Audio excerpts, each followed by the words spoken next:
आकाश काले बादलों से घिरा हुआ था। मूसलधार वर्षा हो रही थी। एक घने वृक्ष के नीचे एक साधु आंख बंद किए प्राचीन खंडर के सामने बैठा था। उसके सामने उसका शिष्य बैठा हुआ था। कुछ देर बाद वर्षा में भीगते हुए एक युवक वहाँ से गुजरा। उसकी नजर खंडर के अंदर पड़ी तो वो ठिठक गया। खंडर के भीतर सोने के सिक्के और खजाना बिखरा हुआ था। इसका मतलब इस खंडर के बारे में मैंने सही सुना था। इसके अंदर तो बहुत सारा खजाना है। अगर ये मुझे मिल गया तो मैं संसार का सबसे धनी युवक बन जाऊंगा। इतना कहकर वो युवक खंडर के अंदर चला गया। तभी शिष्य की नजर उस पर पड़ गई। साधु महाराज, अभी अभी एक युवक खंडर के अंदर गया है। साधु ने तुरंत अपनी आंखें खोल दी। उसे तुरंत रोकना होगा। साधु और उसका शिष्य तेजी से खंडर के भीतर पहुँचे। क्या कर रहे हो? उस खजाने को स्पर्श करने की भी भूल मत करना। ये एक प्राचीन राजा का खजाना है जो वर्षों से यहाँ पड़ा हुआ है। ये एक श्रापित खजाना है। युवक हंस पड़ा। बकवास बंद करो साधु, दफा हो जाओ यहाँ से। इतना कहकर उसने कुछ सोने के सिक्के उठा लिए। अगले ही पल रंग बिरंगी किरणें उसके चारों ओर फैल गई। देखते ही देखते वो एक बकरी में परिवर्तित हो गया। उसकी आंखों से आंसू बहने लगे। साधु महाराज, मुझे क्षमा कर दो। अब कुछ नहीं हो सकता, तुम भी श्रापित हो चुके हो। तो क्या इस श्राप से मैं कभी मुक्त नहीं हो सकता? मुक्त हो सकते हो, लेकिन ये बहुत कठिन है। इस धरती पर यदि कोई ऐसा मनुष्य आया जिसके मन में सच्चाई होगी और जिसका मन लालच से मुक्त होगा, और यदि वो इस खजाने का उपयोग मानवता की भलाई के लिए करेगा, तब तुम इस श्राप से मुक्त हो सकोगे। इतना कहकर साधु अपने शिष्य के साथ वहाँ से चला गया। बकरी की आंखों से आंसू बहते रहे और खंडर के ऊपर फिर से सन्नाटा छा गया। ऐसी ही मजेदार कहानियों के लिए हमारे चैनल को सब्सक्राइब करें। चंदनपुर गांव में रामलाल अपने घर के आंगन में बैठा अपनी गाय राम प्यारी को चारा खिला रहा था। तभी उसकी पत्नी कौशल्या वहां आ गई। कितनी बार कहा है कि गाय को जंगल में चरने के लिए ले जाया करो, लेकिन तुम्हें तो धन खर्च करने का बहुत शौक है। जब मुफ्त का खाना जंगल में घास फूस की शक्ल में मौजूद है तो फिर चारा खरीदने की क्या जरूरत है। रामलाल का चेहरा बदल गया। अरे बस करो कौशल्या, जब तुम्हें भूख लगती है तो क्या मैंने कभी कहा है कि जंगल में जाकर फल फूल खाकर गुजारा कर लो? तुम क्यों अनाज खरीदती हो? तुम क्यों सब्जियां खरीदती हो? आपकी इन बातों से मुझे कोई फर्क नहीं पड़ने वाला। जानता हूँ तुम्हें जितना भी समझाऊं तुम कभी नहीं सुधरोगी। देखिए, मैं आपसे बहस नहीं करना चाहती। जैसा मैंने कहा था वैसा ही होगा। महीने में 15 दिन आप राम प्यारी के लिए चारा खरीदेंगे और 15 दिन उसे जंगल की घास खाकर ही गुजारा करना होगा। रामलाल क्रोधित हो गया।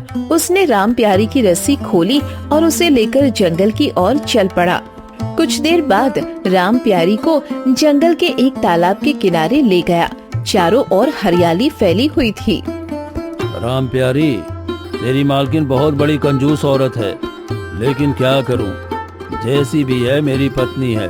पता नहीं वो कब सुधरेगी। तो एक काम कर, आज घास से ही काम चला ले।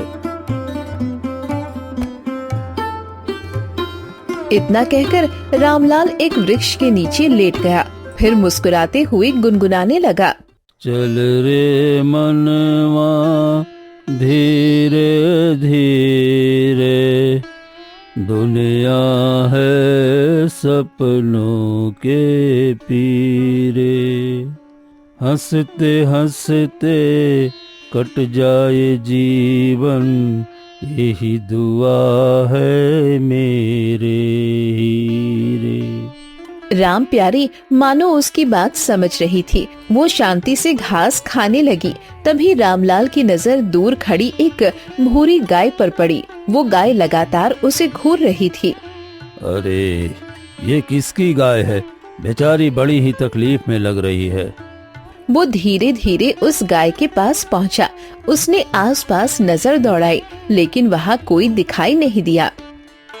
जंगली गाय तो नहीं लगती, इसका मालिक भी आसपास ही होना चाहिए। रामलाल मुस्कुराया और गाय की ओर देखने लगा। लगता है तुम रास्ता भटक गई हो। तभी अचानक भूरी गाय की आंखों से आंसू बहने लगे। नहीं, मैं रास्ता नहीं भटकी, मुझे रास्ता मिल ही नहीं रहा, लेकिन अब लग रहा है कि मैं सही रास्ते पर आ गई हूँ।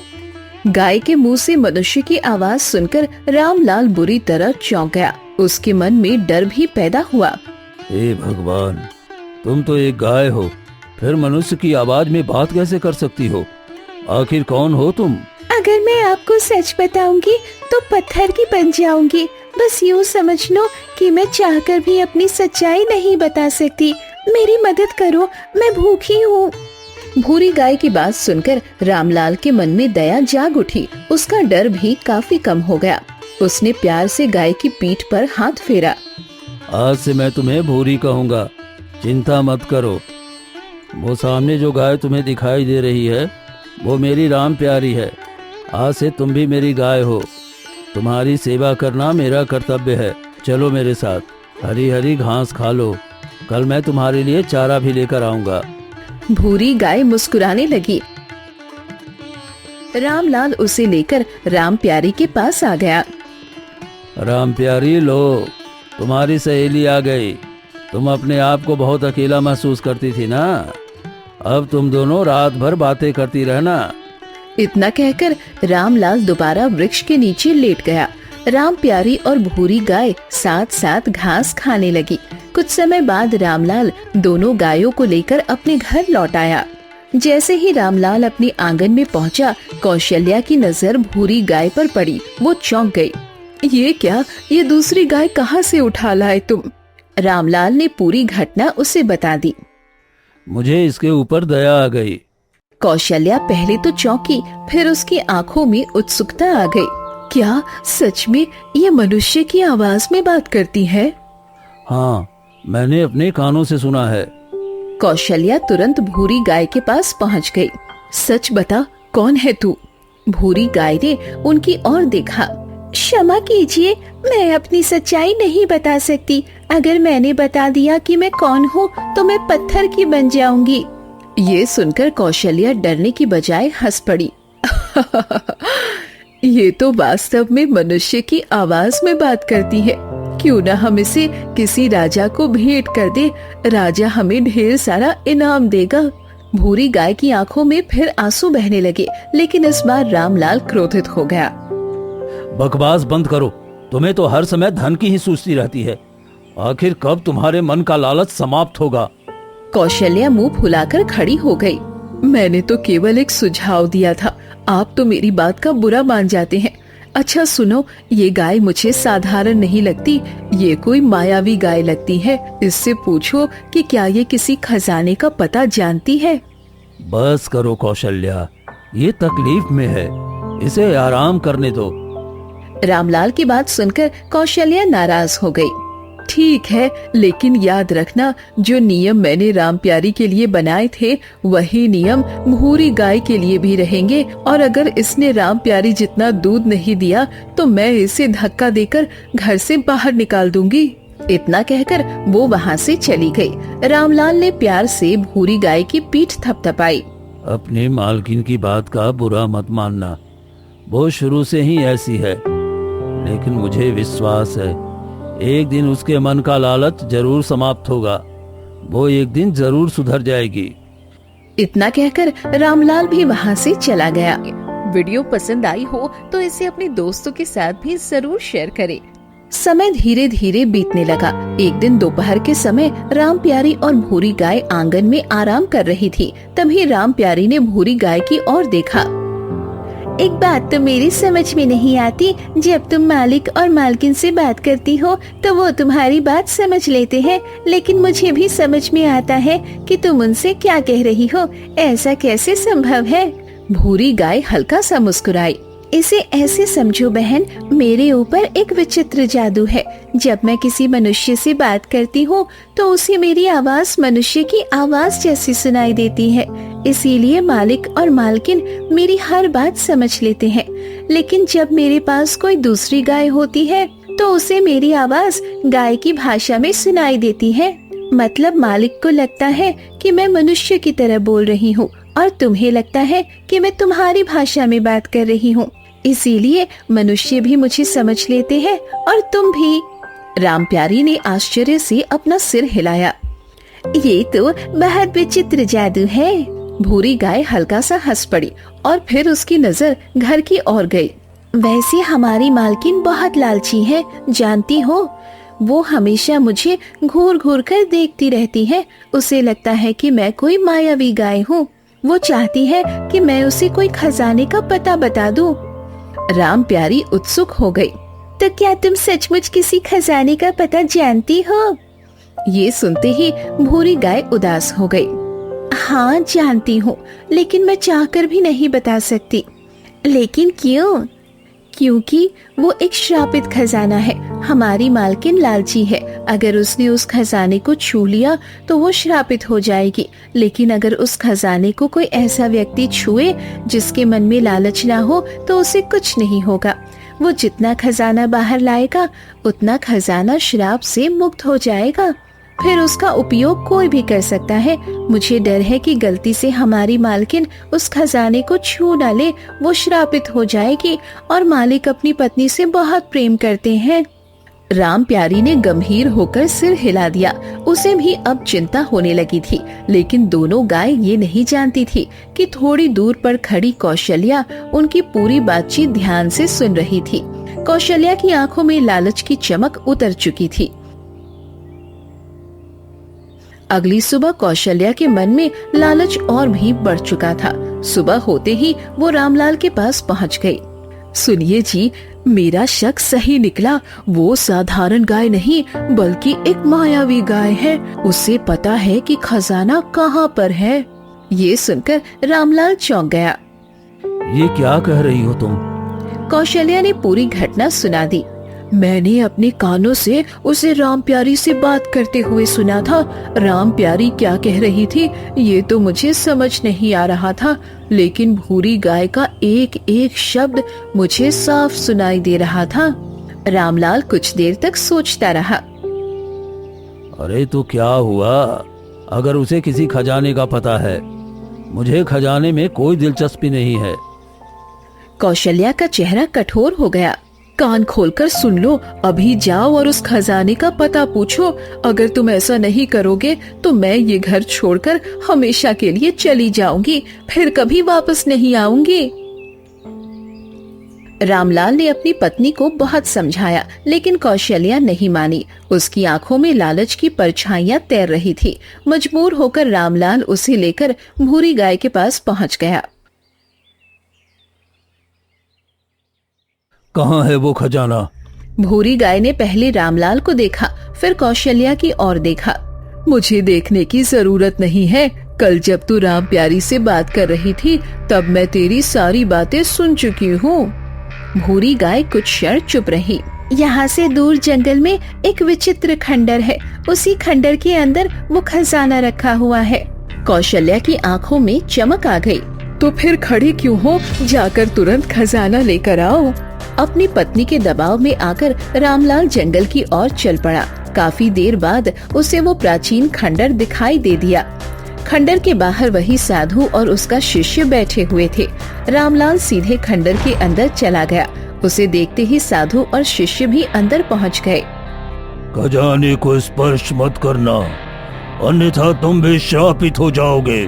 रामलाल की आंखों में उदासी उतर आई। अगर मैं श्रापित हो जाऊं तो भी ठीक है, कम से कम मुझे अपनी लालची पत्नी से तो मुक्ति मिल जाएगी ना। इतना कहकर उसने वहाँ पड़े सोने के सिक्के उठा लिए, लेकिन आश्चर्य की बात ये थी कि उसे कुछ भी नहीं हुआ। साधु आश्चर्य से उसे देखने लगा। इसका मतलब तुम्हारे मन में लालच नहीं है। फिर तुम ये खजाना लेने क्यों आए हो? तुम्हें इस खजाने का पता किसने बताया? रामलाल की आंखों में आंसू आ गए। उसने शुरू से लेकर अंत तक सारी घटना सुना दी। साधु कुछ देर तक गंभीर होकर सुनता रहा, फिर उसने धीरे से कहा, सच तो ये है कि ये एक प्राचीन राजा का खजाना है। ये वर्षों से श्रापित पड़ा हुआ है। तुमने जितना खजाना उठाया है उतना भाग अब श्राप से मुक्त हो चुका है। लेकिन मेरी एक बात याद रखना, इस धन को अपनी पत्नी के उपयोग में मत आने देना। अगर तुम इसे गरीबों की भलाई में लगाओगे तो बहुत लोगों का भला होगा और तुम्हारे सामने एक नया सच आएगा जिसकी तुमने कभी कल्पना भी नहीं की होगी।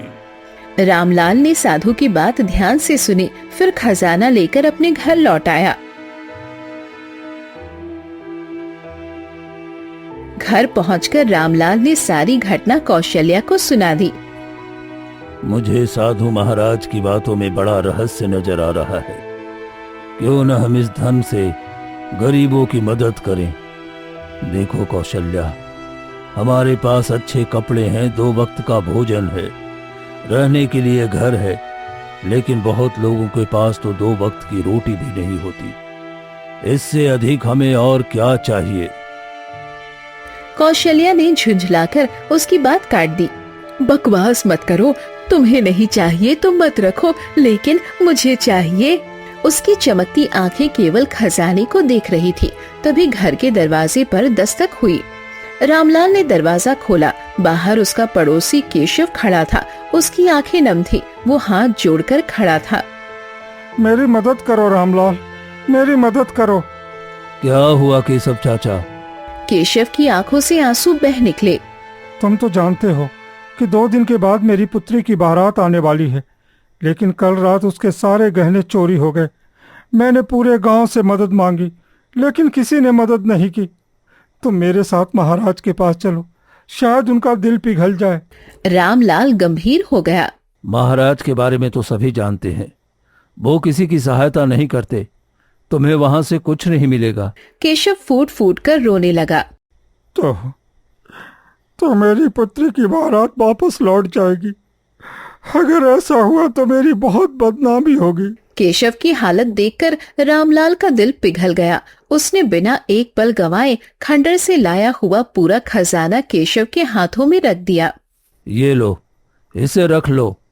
केशव की आंखें आश्चर्य से फैल गईं। रामलाल, तुम्हारे पास इतना धन कहाँ से आया? तुम जानते हो कि मैं चोरी नहीं कर सकता। हाँ जानता हूँ, और अगर कोई कहेगा भी तो मैं विश्वास नहीं करूँगा। बस यूं समझ लो कि भगवान ने मुझे तुम्हारी मदद करने का अवसर दिया है। इस धन से अपनी बेटी के लिए नए आभूषण बनवा लो और पहले से भी अधिक धूमधाम से उसका विवाह करो। केशव खुशी से भर गया और धन लेकर वहां से चला गया। केशव के जाते ही कौशल्या का चेहरा क्रोध से लाल हो गया। ये क्या किया तुमने? रामलाल शांत खड़ा रहा।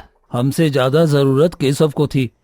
सोचो, अगर हमारी बेटी होती तो तुम क्या करती? कौशल्या तुरंत बोली, हमारी बेटी होती ही क्यों? तुम अच्छी तरह जानते हो कि हमारी बेटी राधा अपने पति अर्जुन के साथ केशव नगर राज्य में रहती है। उसका पति व्यापार करता है। वो राजकुमारी की तरह जीवन बिता रही होगी। सुन लो, कल तुम्हें फिर से खजाना लेकर आना है, और अगर इस बार तुमने वो धन किसी को दे दिया तो मुझसे बुरा कोई नहीं होगा। इतना कहकर कौशल्या पैर पटकती हुई वहां से चली गई। अगले दिन रामलाल दोबारा खंडर में गया और वहां से खजाने का थोड़ा सा हिस्सा लेकर वापस लौट आया। लेकिन जैसे ही वो घर पहुंचा, गांव का एक जरूरतमंद व्यक्ति उसकी सहायता मांगने आ गया। रामलाल ने बिना कुछ सोचे सारा धन उस जरूरतमंद को दे दिया। फिर यही सिलसिला लगातार चलता रहा। जब भी रामलाल खंडर से खजाना लाता, कोई न कोई जरूरतमंद उसके दरवाजे पर आ जाता और रामलाल बिना किसी लालच के वो धन उसे दे देता। दूसरी ओर कौशल्या हर बार क्रोध से पैर पटकती रह जाती। एक दिन रामलाल खंडर से खजाना लेकर वापस लौट रहा था। तभी एक बकरी उसके सामने आकर खड़ी हो गई। बकरी बड़ी उदास और दुखी दिखाई दे रही थी। रामलाल ने दया भरी नजरों से उसकी ओर देखा। बेचारी बकरी, बहुत दुखों की मारी लग रही है। तभी वहाँ साधु और शिष्य आ गए। रोज रोज तुझे खजाना ले जाते हुए देखता हूँ, आखिर तुम इतने धन का करते क्या हो? रामलाल ने सारी बातें विस्तार में बता दी। जब भी खजाना लेकर घर पहुँचता हूँ, कोई न कोई जरूरतमंद आ जाता है, फिर मैं वो धन उसे दे देता हूँ। ये सुनकर साधु का शिष्य मुस्कुराने लगा। साधु महाराज, आपने बिल्कुल सही कहा था। जो मन के सच्चे होते हैं, भगवान उन्हें कभी पाप के रास्ते पर नहीं जाने देता। साधु भी मुस्कुराने लगे। इसका अर्थ है कि बहुत जल्द सब कुछ ठीक होने वाला है। फिर उन्होंने बकरी की ओर देखा। रामलाल, मेरी एक विनती है। ये बकरी काफी समय से यहाँ भटक रही है, क्या तुम इसे अपने घर पर रख सकते हो? क्यों नहीं साधु महाराज, ये तो पुण्य का काम होगा।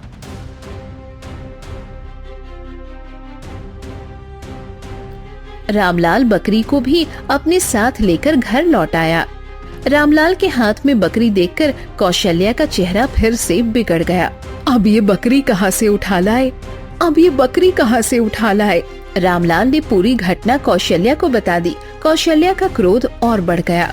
सारा खजाना तो तुम दोनों हाथों से बांट चुके हो, ऊपर से ये बकरी भी उठा लाए। कान खोलकर सुन लो, इस बकरी को वहीं छोड़ाओ जहाँ से लाए हो, और जो धन लाए हो वो मुझे दे दो। अब मैं किसी को एक फूटी कौड़ी भी नहीं देने दूंगी।